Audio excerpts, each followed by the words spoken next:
La primera pregunta del trabajo nos dice qué es el movimiento denominado spin y qué átomos en el cuerpo humano se encuentran en mayor proporción.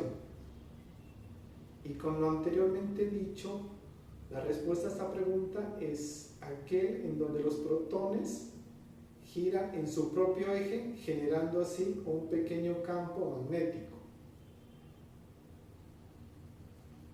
Y los átomos que se encuentran en mayor proporción en el cuerpo humano son el oxígeno con un 65%, el carbono con un 19%, el hidrógeno con un 10%, el nitrógeno con un 3.2%, el calcio con 1.38%, el fósforo con un 0.64%, el potasio con un 0.22% y por último el cloro con un 0.28%.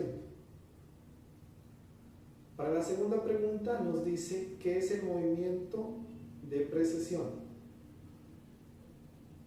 Y estos son movimientos cónicos de los protones en un campo magnético. Y este movimiento giratorio tiene una velocidad de giro que se llama frecuencia de precesión, la cual es la cantidad de veces que los protones realizan la precesión.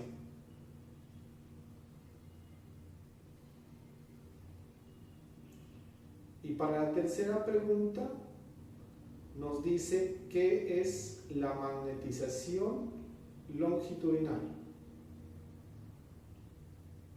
Y es cuando los átomos de hidrógeno se encuentran precesando incoherentemente con su campo o con su vector, alineado al campo magnético externo.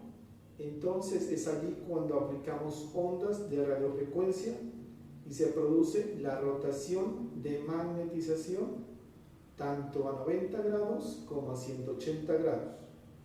Eso sí, dependiendo de cómo se apliquen las ondas de radiofrecuencia, y así se produce la rotación de magnetización de los átomos en el mismo sentido, conocido también como magnetización longitudinal. Y para la cuarta pregunta nos dice qué es la magnetización transversal. Y esta es cuando los átomos de hidrógeno van a empezar a prestar todas las mismas fases conocidas como magnetización de traslación. Bueno, mi nombre es William Uzcategui y voy a responder las siguientes preguntas. Nos dice que qué son los pulsos de 90 y 180. Bueno, estos son pulsos de excitación para refasar los protones y producir uno o dos ecos dentro de la secuencia de eco, de spin, siendo una de las secuencias básicas de la resonancia magnética. El pulso de 90 grados vuelca la magnetización hacia el plano X y esto hace que la magnetización transversal comience a desfasarse después del pulso de 90 grados. Se aplica un pulso de 180 grados rotando la magnetización de 180 grados alrededor del eje X. Esto hace que la magnetización se refase parcialmente y produzca una señal de eco. Dentro de este grupo de secuencias está la eco spin, monisesco, eco de spin múltiple, eco y la de eco de spin de 3 ecos. En la siguiente pregunta que dice ¿qué es el tiempo de la relación transversal o T2? La relación T2 o relación transversal se produce por dos causas: la interacción con los campos magnéticos oscilantes de los protones de su entorno y las heterogeneidades del campo magnético del imán. Esto se llama relación transversal al proceso mediante el cual los espines nucleares dejan de proporcionar, perdiendo de este modo la magnetización transversal. En la otra pregunta que nos dice qué es el tiempo de relación longitudinal o T1, entonces diríamos que la relación longitudinal o tiempo de relajación T1 es el proceso en el cual los protones devuelven la energía del entorno molecular, recuperando la magnetización, y esta característica depende de cada tejido y se define por el tiempo de recuperación del 63% de la magnetización longitudinal. Posee tiempo de repetición corto, así como su tiempo de eco, apareciendo los tejidos como imágenes brillantes en la imagen. En la otra pregunta, que qué es el tiempo de eco TEG, es el tiempo del cual dura cada pulso de radiofrecuencia aplicado hasta el pico de la señal que se recibe, es decir, el tiempo de excitación en grados para refasar los protones y así producir una señal. Gracias. Mucho gusto, compañeros, mi nombre es Camila Santa Cruz. En este momento vamos a hablar respecto a qué es el tiempo de repetición TEG. Es el tiempo que pasa entre un pulso de excitación y el siguiente. Esto requiere decir que el tiempo se tarda en repetir un ciclo de secuencia. ¿Qué componentes conforman la secuencia de spin eco?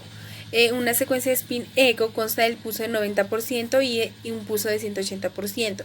Un periodo de tiempo, la señal que emite tras el TE, que es el tiempo de eco, desde el inicio del pulso del 90%. La secuencia repetida en intervalos llamados TR, tiempo de repetición. ¿Qué componentes conforman el spin eco potencia en la T1? Los componentes que conforman el spin eco en potencias en T1 son los que obtienen el tiempo de repetición, tiempo de eco cortos, que visualizan en tiempo de eco corto, información que se adquiere de la relajación transversal, por lo cual en tiempos de relajación muy cortos como la grasa aparecen con alta intensidad de señal con respecto a aquellas que con tiempos más prolongados como el agua. ¿Qué componentes conforman la secuencia de eco potenciada en T2? Los componentes que conforman la secuencia en T2 son los de potención de tiempos de ecos largos, ya que elimina el efecto de la T1, obtienen imágenes de potencias de T2, dejando ver grasa como en la señal baja de la intensidad. Muchas gracias, compañeros. Cordial saludo, mi nombre es Natalia Estefanía Guerrero. El día de hoy voy a hablar sobre la pregunta 13, 14, 15 y 16. Bueno, en la pregunta 13, ¿qué componentes conforman la secuencia spin hecho potenciada en densidad de protones? Este es un tiempo de repetición largo y un tiempo de eco corto, ya que la diferencia en el componente de la magnetización longitudinal entre los tejidos corresponde a la diferencia de la densidad de protones en el núcleo de las moléculas de hidrógeno para cada tejido. En la pregunta 14, ¿qué componentes conforman la secuencia de inversión de recuperación? Son técnicas que se derivan de la secuencia eco-spin. Se aplica a un pulso de 180 grados previo al pulso de excitación. Esto será en un momento denominado tiempo de inversión, cuando la magnetización longitudinal de los tejidos se ha recuperado en mayor medida dependiendo de su T1. La pregunta 15, ¿qué componentes conforman la secuencia STIR? Si el tiempo de inversión es corto, el vector de los tejidos con un T1 corto, como la grasa, tendrá un valor 0, es decir, que contribuye a la señal de la grasa. Como característica encontramos que los efectos T1 y T2 suman de manera que la afección va a resaltar más que en otra secuencia. En la pregunta 16, ¿qué componentes conforman la secuencia FLAIR? Esto se da si el tiempo de inversión es largo, como 2000 milisegundos, será posible anular la señal de los líquidos como el líquido cefalorraquídeo. También tiene como desventaja que requiere un tiempo de repetición largo, o sea que se aumentará el tiempo de exploración. Gracias. Cordial saludo. En esta ocasión daré respuesta a las preguntas 17, que dice qué componentes conforman la secuencia gradiente de hecho. Esta secuencia utiliza gradientes bipolares para repasar los protones y obtener el eco. Es decir, forman señales sin aplicación de pulsos de 180 grados después del pulso inicial de 90. Estos se invierten la polaridad del campo magnético externo al que está siendo expuesto el tejido.